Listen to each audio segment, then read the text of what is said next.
Alors,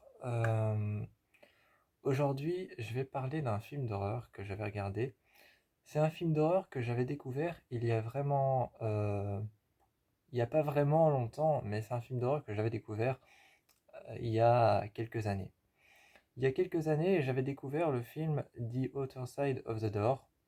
Donc, The Other Side of the Door est un film d'horreur qui est sorti en 2016. Et The Other Side of the Door est un film d'horreur qui est sorti en 2016. Et ce film, The Other Side of the Door, raconte en fait l'histoire d'une famille américaine. Ça raconte l'histoire d'une famille américaine qui vient s'installer à Mumbai, donc à Bombay. Pour les personnes qui préfèrent dire Bombay, à Bombay. Donc ça raconte l'histoire d'une famille américaine qui vient s'installer à Bombay parce que cette famille est en fait c'est en fait une famille qui collectionne des objets d'art, des objets anciens. Et cette famille doit en fait tous les X temps, ils doivent revenir à Mumbai pour pouvoir trouver des objets d'art et les ramener chez eux en Amérique.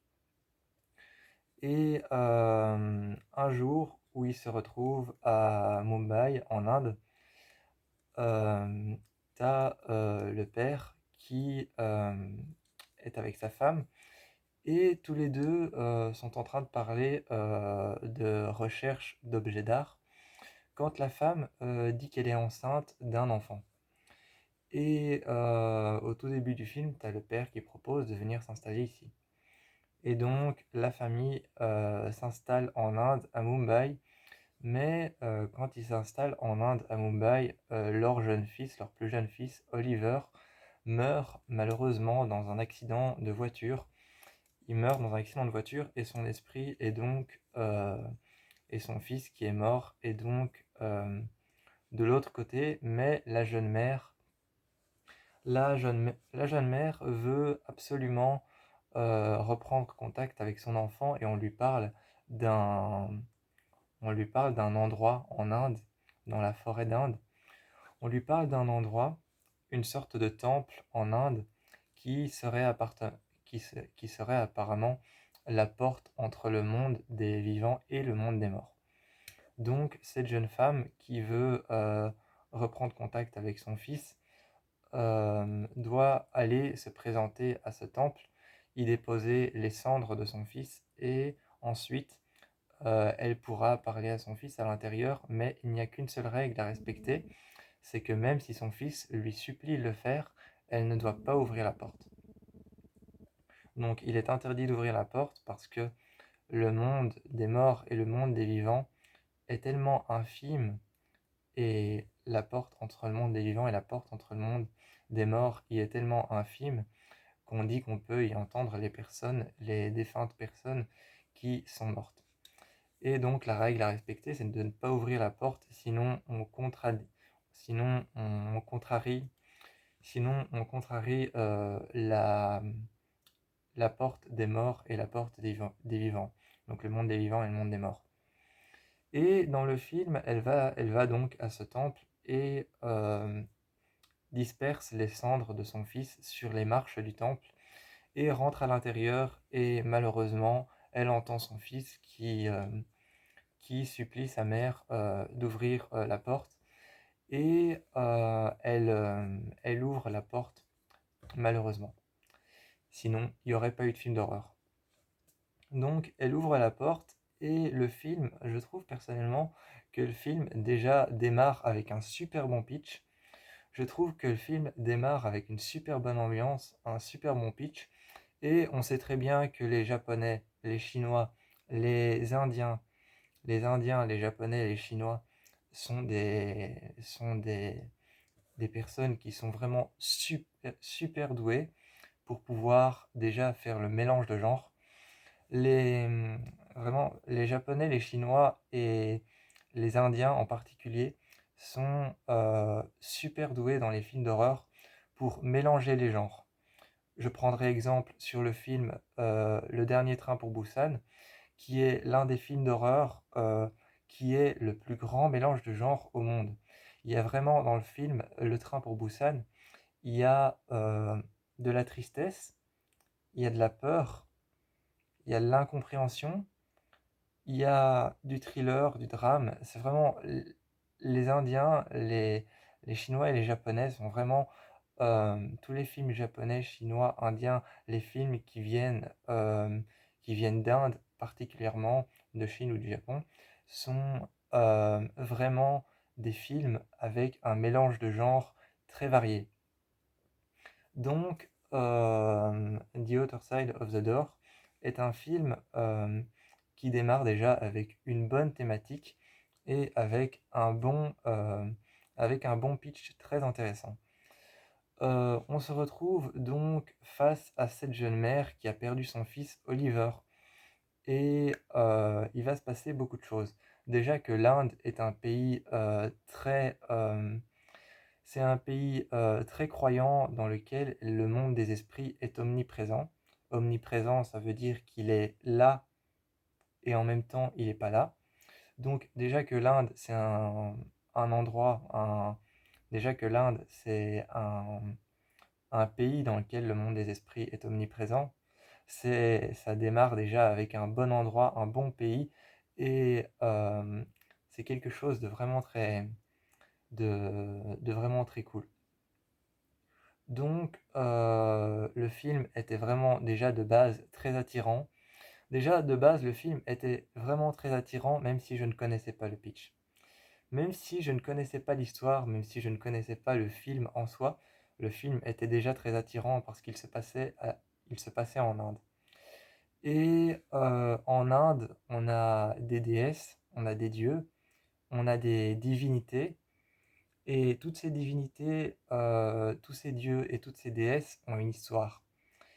Et dans le film d'horreur, The Other Side of the Door, euh, on parle vraiment de divinité, de déesse et de dieu. Et il y a quelque chose, il y a un démon, une démone plutôt, parce que c'est une femme. Il y a un démon qui est une gardienne des portes, qui garde la porte entre le monde des vivants et le monde des morts, qui va apparaître dans le film et qui va s'en prendre à qui va s'en prendre à cette famille. Je trouve que le film envoie un message assez fort et assez criant, on va dire. Je trouve que le film envoie un message assez criant, le message du deuil, le message de l'enfance, le message de l'enfant vivant que tu as connu, que tu élèves. Il y a ce message de l'enfant vivant que tu as élevé, que tu as connu, que tu as porté dans ton ventre. Et il y a le message de l'enfant que tu as perdu. Il y a ce message aussi sur le deuil, le fait d'avoir perdu quelqu'un. Donc il y a plusieurs messages dans le film. Malheureusement, je peux pas vous montrer le film parce qu'en fait le film, il est ici. Le film, il est là, dans, dans une clé USB. En fait, j'ai mis le film dans une clé USB, je l'ai téléchargé sur internet. Je sais que c'est illégal. Je sais que c'est peut-être illégal, mais bon, j'ai téléchargé le film sur une clé USB et en fait, il suffit que je le branche sur mon PC et que je clique sur un dossier. Et ensuite, le film, je peux le regarder.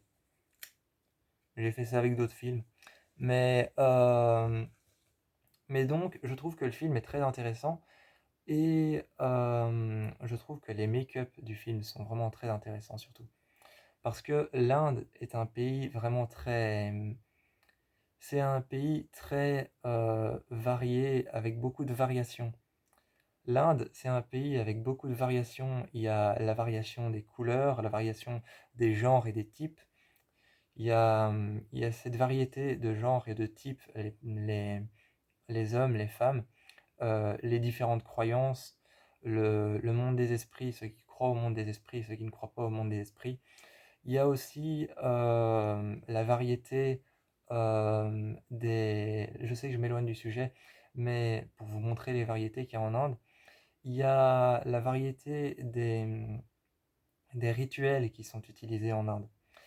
Il y a les rituels qui sont utilisés en Inde, notamment notamment un rituel que je connais qui est utilisé en Inde, c'est tous les X temps en Inde, les femmes en Inde vont dans un temple et elles vont couper leurs cheveux, elles vont couper leurs cheveux et elles déposent leurs cheveux dans le temple pour vénérer une déesse. Je crois que c'est une déesse, je ne sais plus quelle déesse, mais elles vont dans un temple, elles coupent leurs cheveux, et vraiment des femmes qui avaient des longs cheveux noirs ou alors des longs cheveux bruns, elles les coupent entièrement, elles les rasent, et en fait, toutes ces femmes gardent et tiennent leurs cheveux en avant.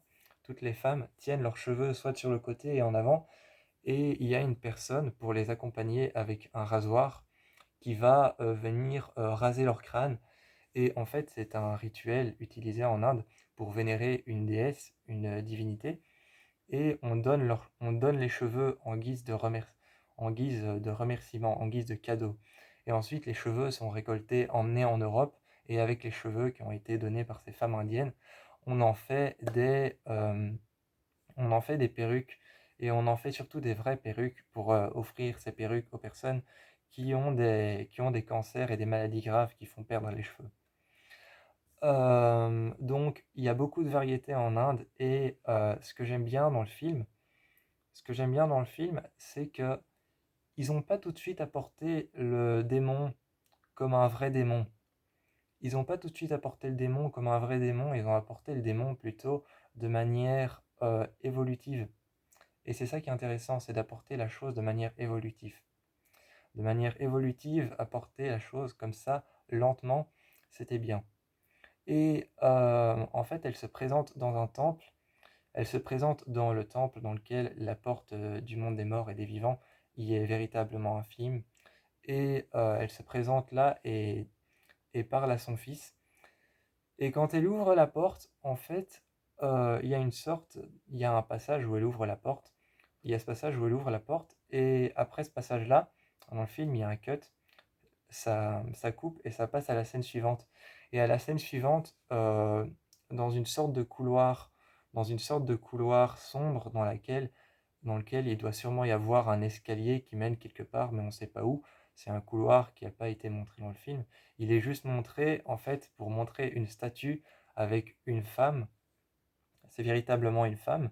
C'est véritablement une femme avec un corps de femme et des longs cheveux, des longs cheveux un peu usés et anciens. Et elle a ses mains sur son visage, qui cache son visage. Et elle a une deuxième paire de mains sur son visage. Encore une fois, sur ses mains qui cachent son visage. Et, euh, et tu ont voulu ils ont voulu tenir un fil ils ont voulu tenir un fil qui montre vraiment les croyances en Inde, parce que le démon, si on regarde dessus, il y a des sortes de tatouages indiens. Il y a des sortes de tatouages indiens sur les bras du démon, des petits ronds, des cercles avec des points, des sortes de, je vais pas dire des graphismes, mais des dessins indiens sur son bras qui ont été faits tout le long de son bras. Et elle a aussi des petits bracelets en or. Elle a des petits bracelets en or et des grands bracelets en or. Et ses mains sont comme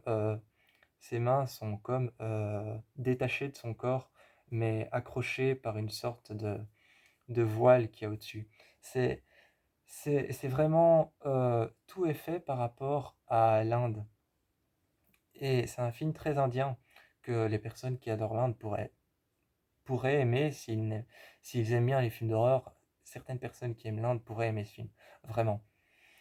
Et il y a un passage, il y a un passage que j'aime beaucoup dans le film, c'est c'est ce passage où on parle d'un peuple qui s'appelle les Agoris. Les Agoris, dans le film, c'est un peuple qui se nourrit de la chair des défunts et des cendres des défunts, et ils vivent sur les sites de crémation. Et donc, on raconte qu'ils vivent sur les sites de crémation et qu'ils se nourrissent de la chair des défunts et ils se purifient et décorent leur visage des cendres des morts. Et c'est quelque chose que j'aime bien parce que c'est pas quelque chose qui pour autant est utilisé pour faire peur, c'est plus quelque chose qui est utilisé pour donner l'impression d'avoir peur. C'est quelque chose qui est utilisé pour donner l'impression d'avoir peur, parce qu'en fait, on ne fait que raconter leur histoire, on ne montre pas les rituels.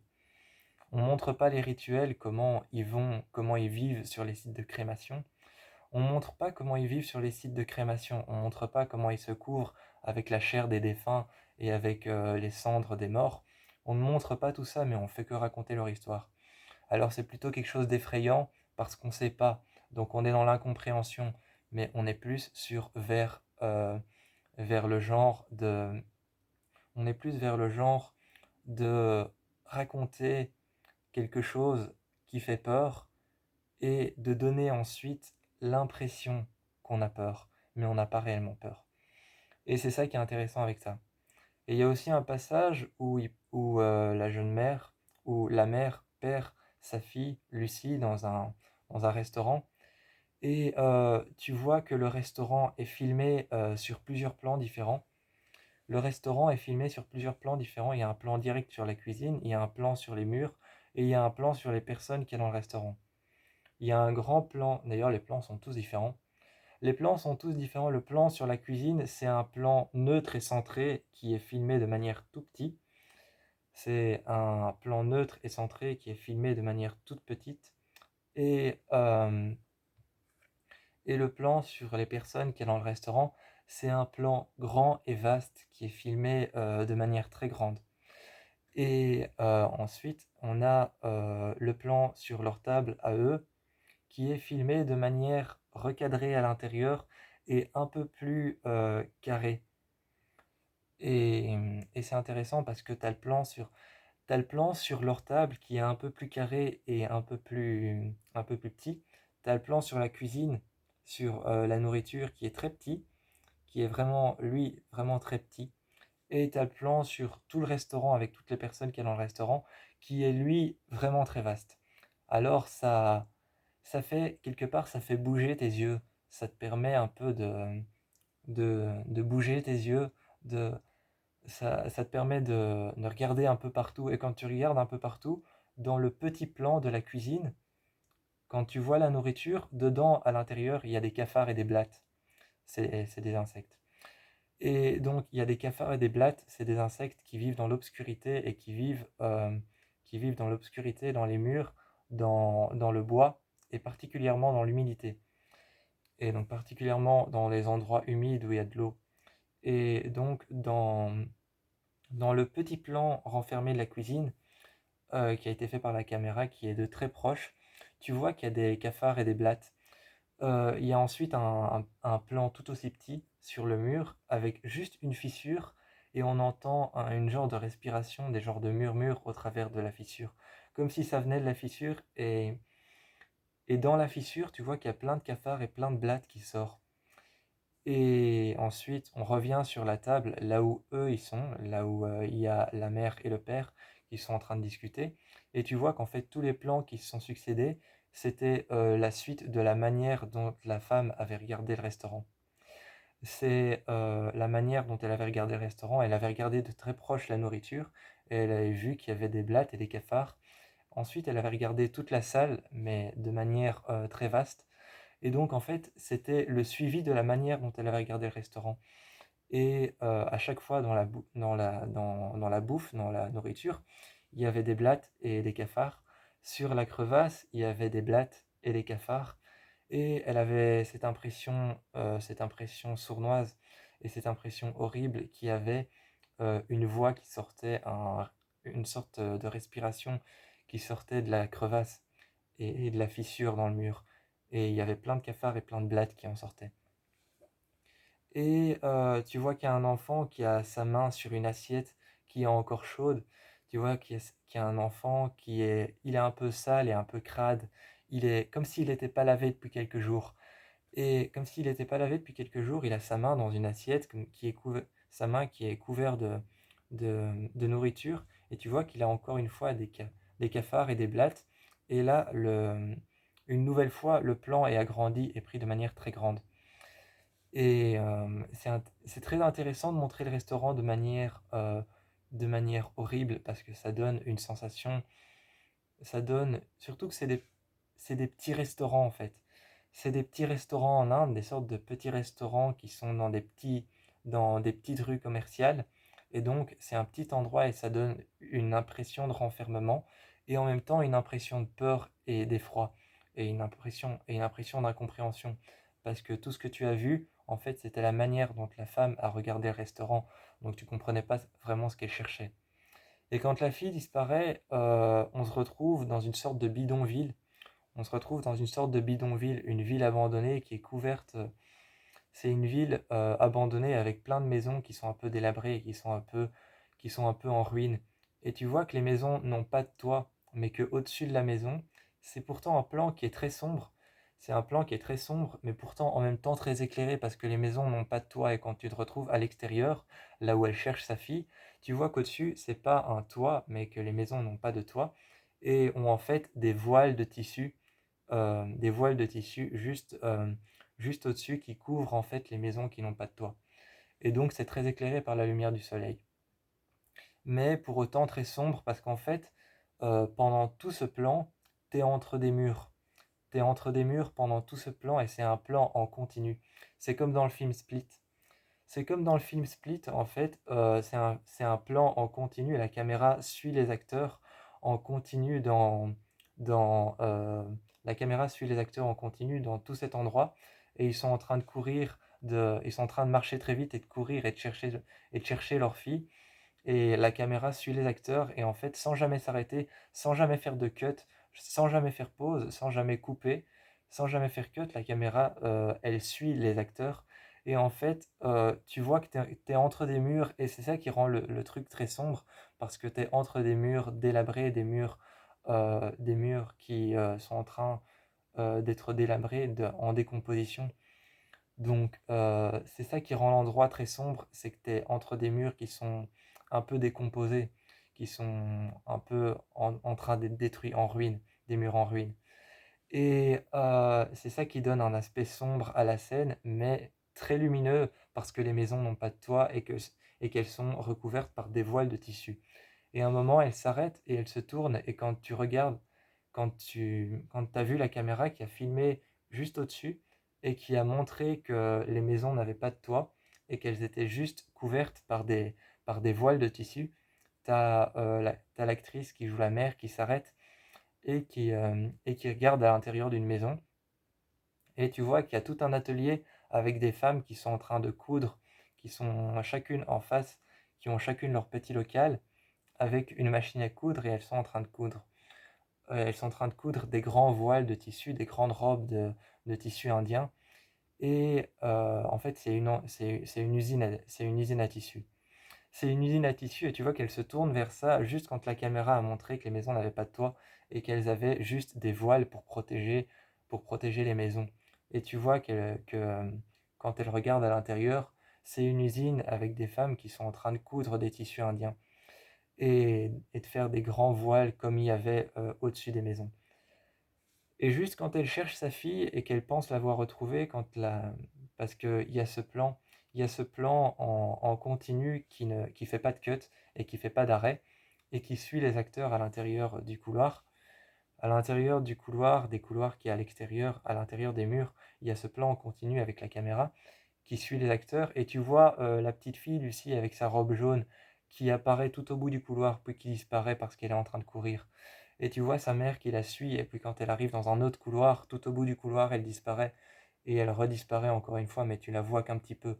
Et encore une fois de l'autre couloir et ça continue comme ça et encore une fois avec l'autre couloir, tout au fond, elle apparaît et avec sa robe jaune, tu la vois disparaître. Et puis encore une fois dans l'autre couloir. Et ça continue comme ça, comme ça. Et puis à un moment, elle s'arrête et elle se tourne. Et il y a un lien avec la jeune fille qui disparaît à chaque fois parce qu'elle se tourne vers la chambre d'un enfant qui est en train de faire des exercices.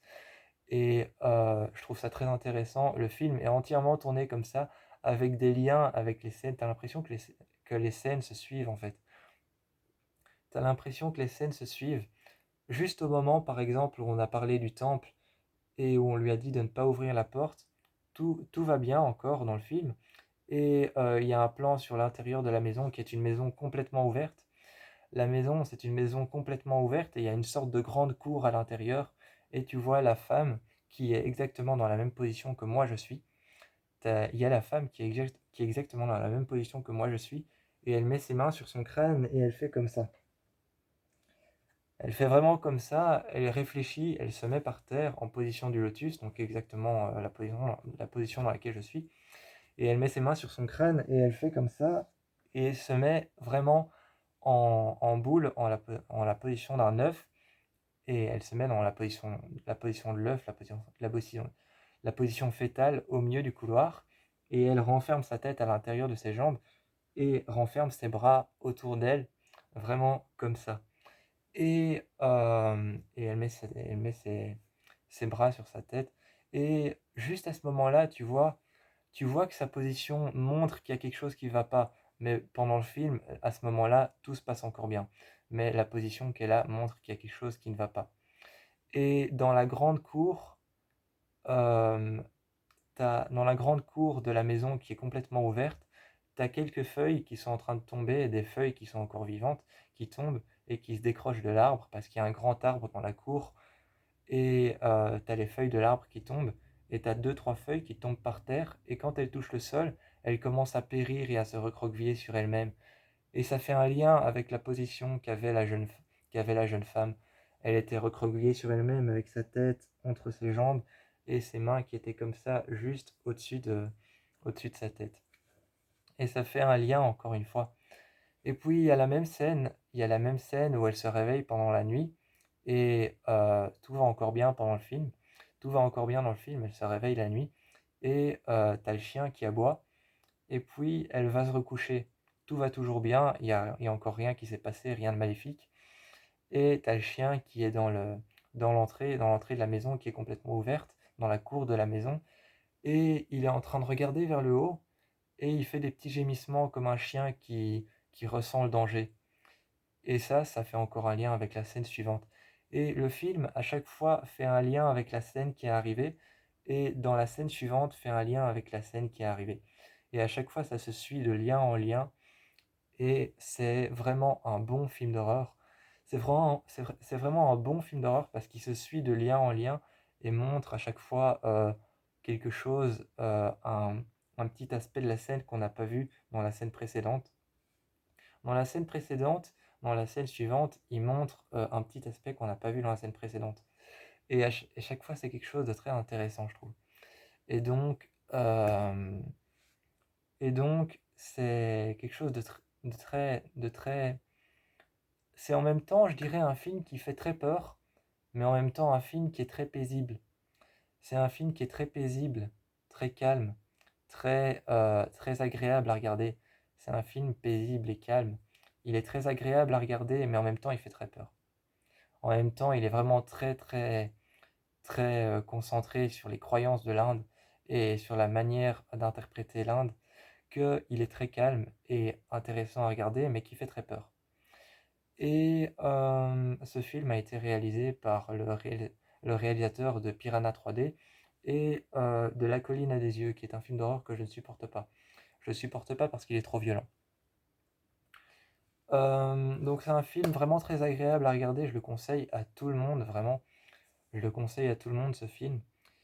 Et dernière chose dont j'avais envie de parler, c'est il y a un passage où il y a un passage où ils arrivent à l'intérieur de cette grande entrée parce que la maison est complètement ouverte. La maison est complètement ouverte et la maison est complètement ouverte et donc ils arrivent dans la cour de la maison. Dans la cour de la maison, il y a